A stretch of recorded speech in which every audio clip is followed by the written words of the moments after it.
তেল ছাড়া মুগ ডালগুলি একটু ভেজে নিলাম।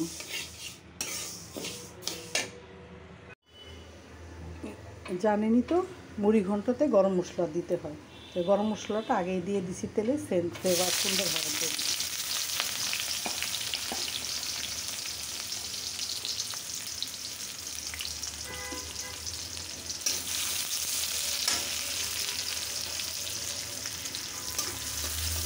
এখন মশলাটা দিয়ে দিব।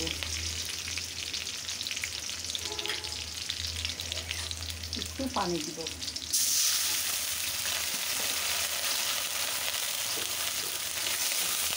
এখন মশলাটা দিয়ে দিলাম। এখানে আদা রসুন পেস্ট, হলুদ মরিচ ধনিয়া,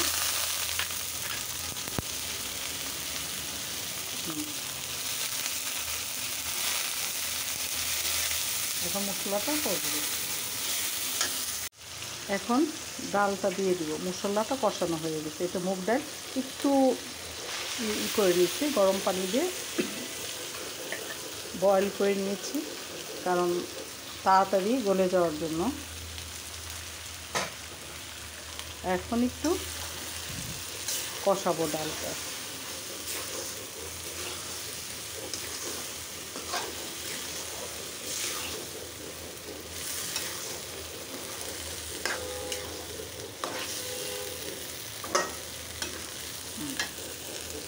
কষানো হয়ে গেছে।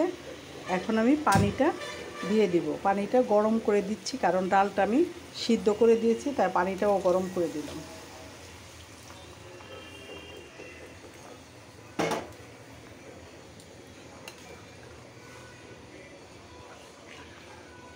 এখন ঢেকে দিব।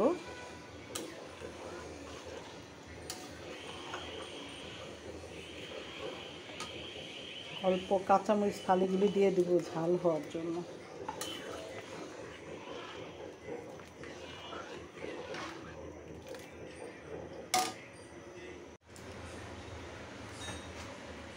এখন মাছগুলি দিয়ে দিলাম।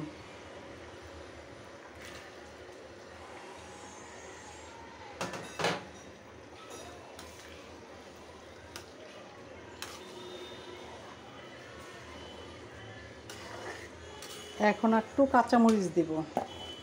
পরে কাঁচামরিচটা দিলে ফ্লেভারটা সুন্দর আসে তরকারিতে।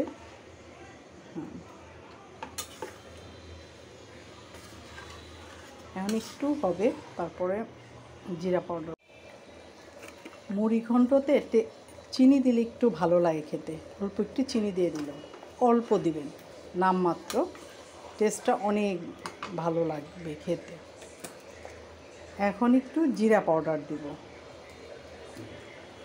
কারণ জিরা পাউডার গরম মশলা এগুলো না দিলে মুড়ি ঘন্টটা ভালো লাগে না খেতে। একদম পরিশেষে দিয়ে দিব আমি পেঁয়াজ ব্রাউন।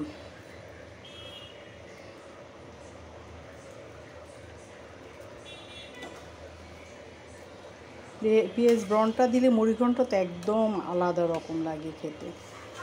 আমার রান্নাটা কেমন হলো সবাই বলুন তো।